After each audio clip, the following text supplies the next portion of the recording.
How can you add virtual back button on your smartphone without root? Let's start.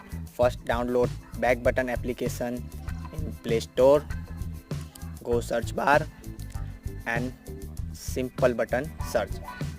See friend, first application is download simple control and install these apps.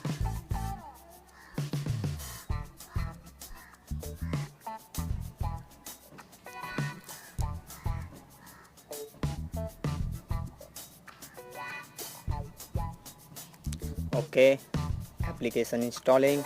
Open these apps. Showing pop-up message on your smartphone screen.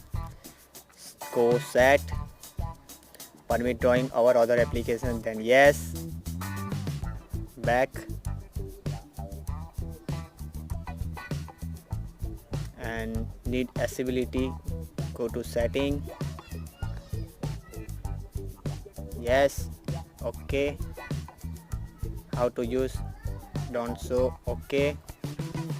This is the first showing active area, don't changing any option here.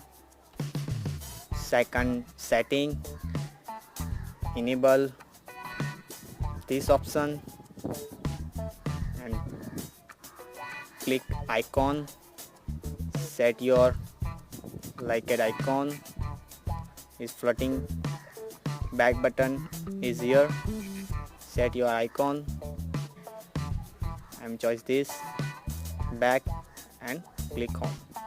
Okay friend, your virtual back button is here. See, setting, back, see, home, recent. Okay, is the virtual button work perfectly. I hope like this video friend. Please subscribe my channel and like this video. Bye, take care.